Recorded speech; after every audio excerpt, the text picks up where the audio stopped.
5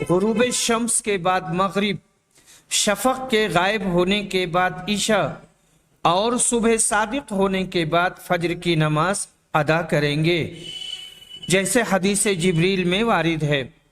اور جو شخص دن کے طویل ہو جانے کی وجہ سے پورے دن کا روزہ نہ رکھ سکے اور کسی حاذق اور ثقہ طبیب کی رائے یا اس کے اپنے ذاتی تجربہ کی بنا پر اتنی دیر تک روزہ رکھنے کی وجہ سے اسے موت یا شدید مرض یا مرض میں اضافہ یا شفا یابی میں تاخیر کا خوف ہو اور غالب گمان ہو تو اس وقت وہ روزہ نہ رکھے، اور جس موسم میں وہ روزہ رکھ سکتا ہو اس میں ان ایام کے چھوڑے ہوئے روزوں کی قضا کرے، کیونکہ اللہ تعالیٰ نے فرمایا ہے لا یکلف اللہ نفسا الا وسعها، اللہ تعالیٰ کسی نفس کو اس کی اطاعت سے زیادہ کا مکلف نہیں کرتا۔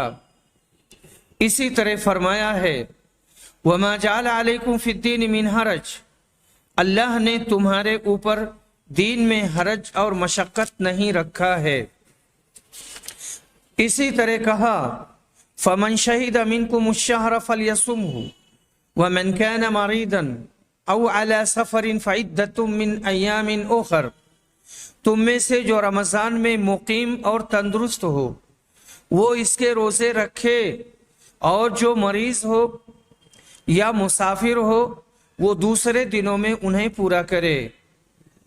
اور ایک شخص کو جب اتنی دیر تک روزہ رکھنے سے ہلاک یا شدید بیمار ہونے یا اس کی بیماری میں اضافہ یا شفا یابی میں تاخیر ہونے کا خوف ہے تو وہ بیمار کے حکم میں ہوا۔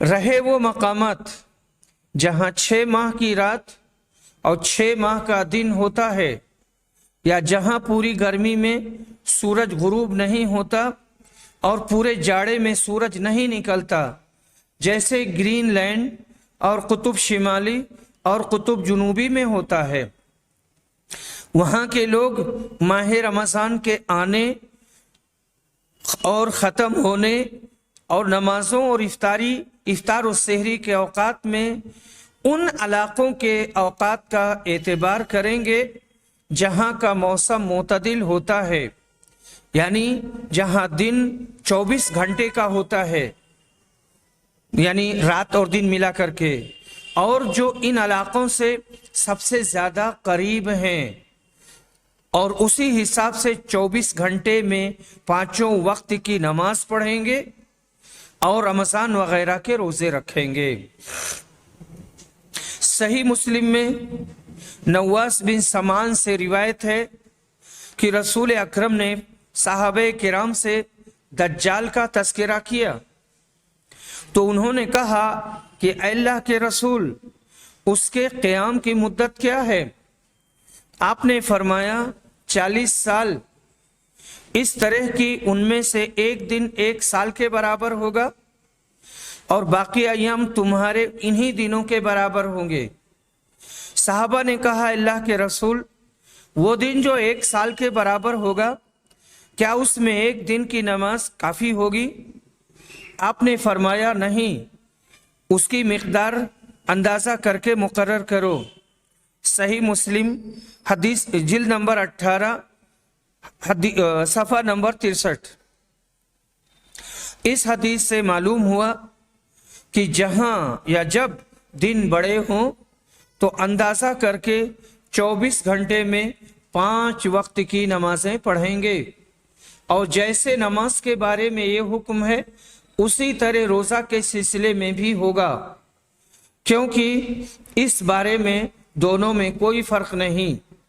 علامہ رشید رضا مصری، شیخ ابن باز اور دارالافتاء ریاض کی اللجنۃ الدائمہ کے ممبران علماء نے اسی طرح کا فتویٰ دیا ہے۔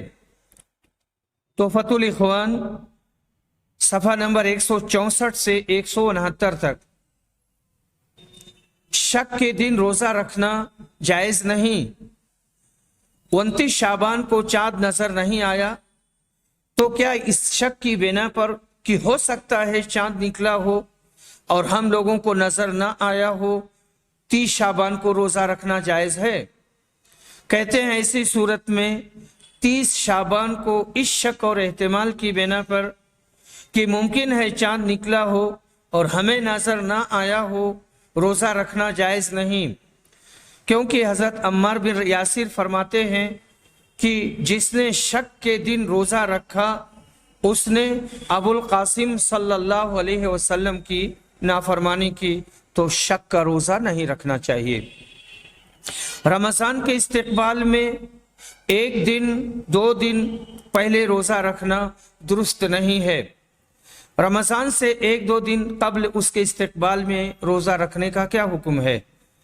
کہتے ہیں رمضان سے 1-2 دن قبل احتیاطاً یا رمضان کے استقبال میں روزہ رکھنا درست نہیں۔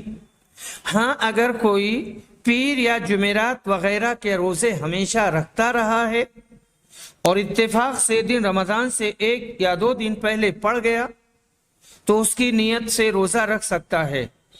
حضرت ابو ہریرہ سے روایت ہے کہ رسول صلی اللہ علیہ وسلم نے فرمایا لا يتقدمن احدكم رمضان بصوم يوم او يومين الا ان يكون رجل كان يصوم صومه فليصم ذلك اليوم متفق علیہ۔ تم میں سے کوئی رمضان سے 1 یا 2 دن پہلے نہ روزہ رکھے۔ ہاں اگر ایک شخص کوئی روزہ پہلے سے رکھتا تھا تو وہ روزہ رکھ لے، اسی دن پڑ گیا تو پھر وہ رکھ سکتا ہے، اس کی نیت دوسری ہوگی۔ آج ہم اپنی آنکھوں سے دیکھ رہے ہیں کہ بہت سے مسلمان اور خاص طور سے نوجوان ماہ رمضان کے روزے نہیں رکھتے اور رمضان کے دنوں میں کھاتے پیتے اور بیڑی سگریٹ کا استعمال کرتے ہیں۔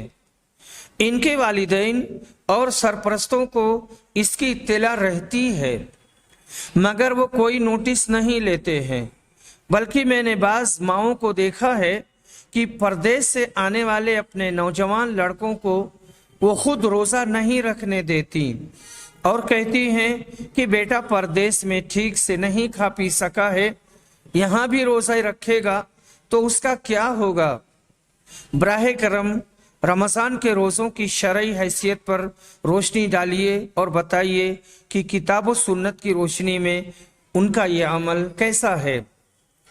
کہتے ہیں رمضان کا روزہ ہر عاقل، بالغ، تندرست اور مقیم مسلمان مرد اور عورت پر فرض ہے اور ارکان اسلام میں سے ایک اہم رکن ہے۔ اللہ تعالیٰ نے فرمایا ہے یا ایھا الذین آمنوا کتب علیکم الصیام کما کتب علی الذین من قبلکم لعلکم تتقون۔